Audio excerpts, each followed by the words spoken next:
So, as part of sort of the celebrations, I suppose you could say, of having birds for 5 years, I have decided to do a 4-parter on basically the aviary maintenance that I do. Now, the first part, last week, I was pointed out why it was important to have some sort of maintenance and cleaning schedule for health reasons with the birds. Do you know, I divide my cleaning into 3 major chunks, and they happen each week. So on a week 1, if you like, I'm sorting out the bird room. On weeks 2, I'm sorting out the flights, and weeks 3, I'm sorting out sort of the utensils and the porch. It's actually going dark now, and it is raining as well, which is sort of why I'm not out. But this week was a week 1, so it was a cleaning of the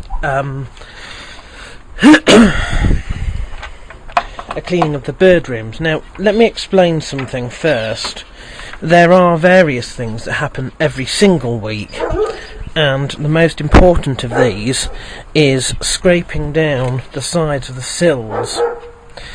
Do you know, I don't do that when it's terribly wet. In fact, he should not even be in there. In! Go on! That is Lamas, who has somehow managed to get into here. I think he comes through the little cracks at the top there, and he terrorises the budgies, but he's able to get in and then unable to get back out. So he's always here and waiting for me to let him in.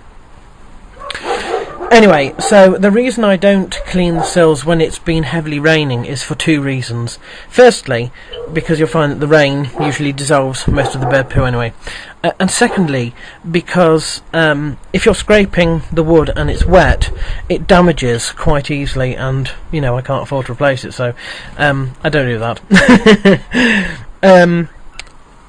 Inside the you can't see a thing there, can you? No. Inside the the bird rooms, every week again I scrape with the scraper, but I also wash down the equipment in the finch room, particularly at this time of year, because they spend a lot more time inside the room, and so obviously a lot of things build up.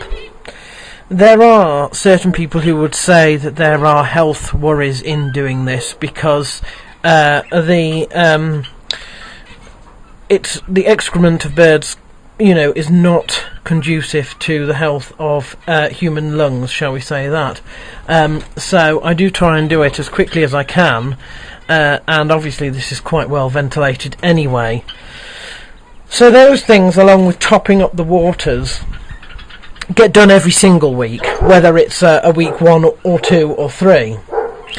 But week 1 is mainly concerned with inside, and the biggest thing about that is to actually use a brush to sweep out all the seeds. Now, I've already done that, and you can't even see the light down there, but basically what happens is I get the birds out after I've cleaned and scraped, and I just sweep it all out, and it goes down here, and it's sort of pushed into the back there. I don't get rid of it straight away. A lot of it blows away because it's quite light. If it's come out of the bird room, it's usually it's not wet or anything like that. But it stays down there. It sort of mulches down, really. It's not sort of smelly, so it doesn't really matter. And it helps to fill in some of the cracks as well, down the bottom there. So I leave that there for the week. I don't do anything with the stuff that I've actually swept out. And that's where we finish a week 1, basically. Do you know, the important thing about this is that my birds get regular exercise.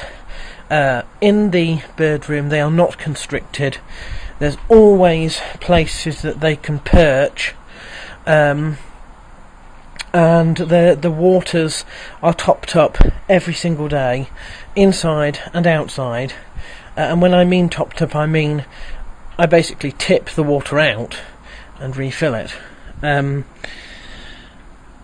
The food is a little bit different because I only top that up once every 2 days, and there's a reason for that as well. These birds tend not to know when to stop eating. They tend to just eat whatever is put in front of them, which isn't actually healthy, because if you put too much food in front of them, they will eat it all and get fat. So I do wait until the food has gone down before topping it up. I don't top it up every day, it's every other day. I tend not to use fortified seed for financial reasons, although I do if it's prescribed by the vet, as it is occasionally when the birds are in need of sort of vitamins or anything like that. Every day the birds are opened, the aviary bob holes are opened so that the birds can come in and out as they choose throughout the day, and it's closed again. This time of year, that is before and after daylight hours. My birds don't tend to get affected by cold or heat. The budgies will sometimes overheat, they'll hold their wings out or whatever, but it's not the sort of thing that I need to worry too much about. I do have an aviary heater, but I don't like using it because the side effect is that I worry about it, gases building up. I don't think it's necessarily very healthy, so I'd only use it if temperatures were catastrophically low, -5, -10, -15, as we have had in the last 2 years, and even then not for very long. There is one exception, and that is on terribly windy days. The budgie bob hole is kept shut, and that is because the one thing that does affect these birds, particularly the bigger ones, is the wind, and that can give them chills, and that can kill them, pretty quickly. So when it's windy, and obviously I have to make that decision in the morning before I go, and usually if it's not high winds, then I will open them unless it's specifically forecasted, as gales later on. I suppose that's enough, I think, for this time.